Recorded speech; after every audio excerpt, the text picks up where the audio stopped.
신혼 제2주간 수요일에 보내드리는 오늘의 강론. 부산교구 밀락성당 주임 김재현 성우 안토니오 신부의 강론을 들으시겠습니다.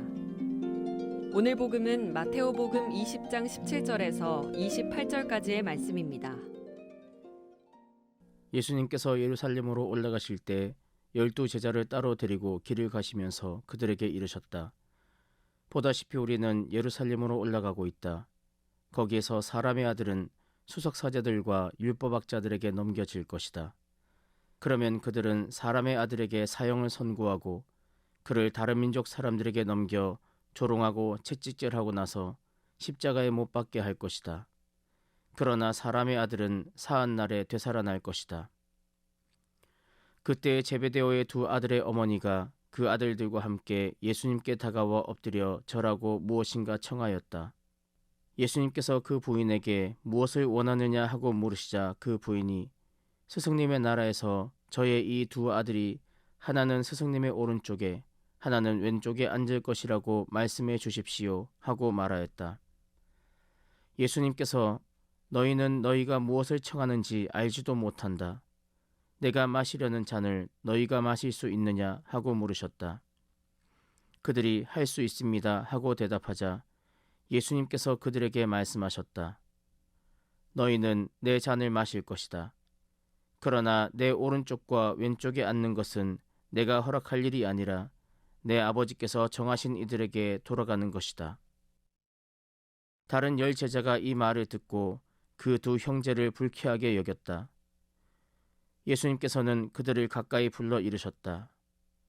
너희도 알다시피 다른 민족들의 통치자들은 백성 위에 군림하고 고관들은 백성에게 세도를 부린다. 그러나 너희는 그래서는 안 된다. 너희 가운데에서 높은 사람이 되려는 이는 너희를 섬기는 사람이 되어야 한다. 또 너희 가운데에서 첫째가 되려는 이는 너희의 종이 되어야 한다. 사람의 아들도 섬김을 받으러 온 것이 아니라 섬기러 왔고 또 많은 이들의 몸값으로 자기 목숨을 바치러 왔다. 제자들 중 제베데오의 두 아들의 어머니가 함께 예수님께 청탁합니다. 자신의 두 아들이 예수님의 나라에서 한 자리씩 차지하게 해달라고 청탁합니다. 하지만 예수님께서는 그 자리들은 아버지께서 정한 이들에게 돌아갈 것이라고 말씀하십니다. 제베데오의 두 아들의 어머니는 말을 꺼내고 나서도 본전도 못 찾습니다. 오히려 다른 제자들의 시기만 살 뿐이었습니다.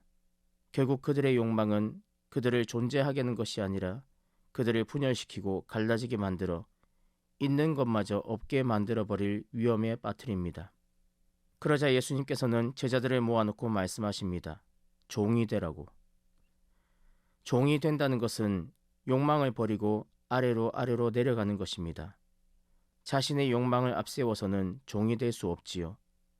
설령 종이 되고 싶다고 해도 그럴 수가 없습니다. 인간의 욕망이란 끝이 없습니다. 하지만 그 욕망은 있으면 있을수록 채워지지도 않고 모든 것을 분열시키기에 허망하기 마련입니다. 독일의 문학가 에른스트 얀들의 시 중에 이런 시가 있습니다. 목성, 아무도 살지 않음.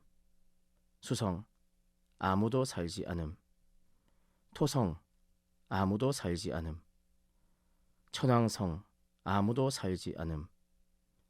해왕성, 아무도 살지 않음. 금성, 아무도 살지 않음. 화성, 아무도 살지 않음. 지구, 아무도 살지 않음. 그렇습니다. 지구에는 아무도 살지 않습니다. 다만 74억 개의 욕망과 74억 개의 허무가 있을 뿐입니다. 욕망으로 가득 찬 인간은 외로울 수밖에 없습니다. 하지만 하느님 나라에는 수많은 생명들이 있습니다. 74억 개를 훨씬 넘는 생명들이, 그것도 참된 행복을 살아가는 생명들이 말입니다. 그래서 그 나라에서는 외롭지 않습니다.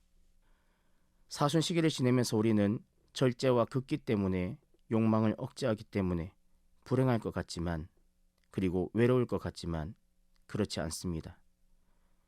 오히려 우리는 행복해질 것입니다. 욕심과 욕망을 버린다면 말입니다.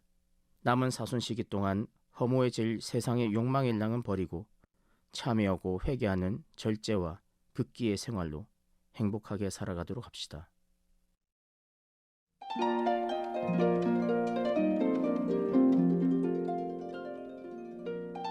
지금까지 부산교구 밀락성당 주임 김재현 성우안토니오 신부의 강론을 들으셨습니다. 내일도 김재현 신부의 강론이 이어집니다. 오늘의 강론은 공인회계사 임만석 바오로 형제님과 함께합니다.